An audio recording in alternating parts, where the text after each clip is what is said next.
Welcome to the Czech Republic, a market where in 2018 we doubled our added capacity compared to 2017. Then a year later, again, twice as much was installed than the previous year. And in 2020, we yet again installed twice as much as in 2019, bringing the total annual capacity to 50 megawatts.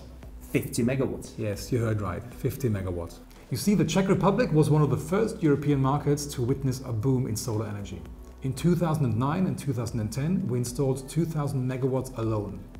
The so-called solar boom resulted in widespread criticism of solar energy, a large public bill for the feed-in tariffs, and a backlash against solar investors similar to the ones we saw in Spain or Italy. Then, for many years, almost nothing was built. Then, a few years ago, a modest subsidy program for household PV was introduced, which kept some solar installation companies barely alive. Then another operational fund for commercial rooftop PV was added.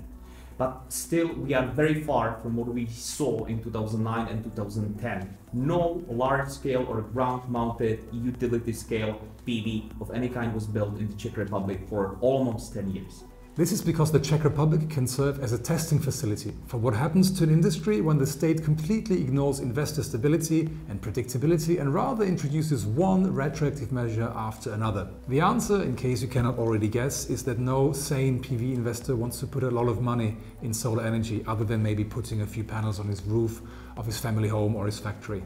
Currently, the Czech Parliament is discussing a draft law that introduces renewables auctions. However, the draft law explicitly states that no auctions will be held for solar energy. At the same time, the same draft law contains a passage that could cut feed-in tariffs for thousands of existing solar power plants from 2009 and 2010 by up to 80%. At the same time, we are seeing a boom in energy storage in many European countries. And the Czech Parliament is discussing an amendment to the energy law, which would finally provide a legal framework for energy storage. But a passage that would introduce a license for energy storage in the Czech legal system was dropped at the last minute, meaning it is almost impossible to create any business plan for a large-scale energy storage in the Czech Republic. However, there is still a chance to be approved in the second reading in the Parliament, but the expectations are unfortunately not too promising. Yet according to government plans and the Czech climate plan, the Czech Republic wants to build new solar power plants, specifically 2,000 megawatts by 2030. And yes, we know that Austria wants to build nearly twice as much until 2030, and we know that Poland probably built 2,000 megawatts since the beginning of this video. But here we are grateful for even this modest target.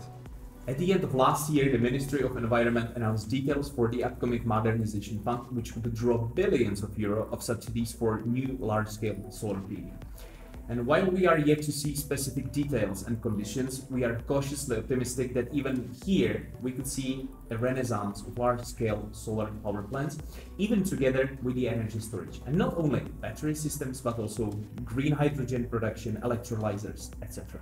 This, we hope, will kickstart other areas such as PPAs and other subsidy-free projects, but at the same time, the market still lacks the investors' confidence. So all in all, we're optimistic for a brighter future, but at the same time aware of the risks that the true potential of solar power might not be appreciated. Let's keep our fingers crossed.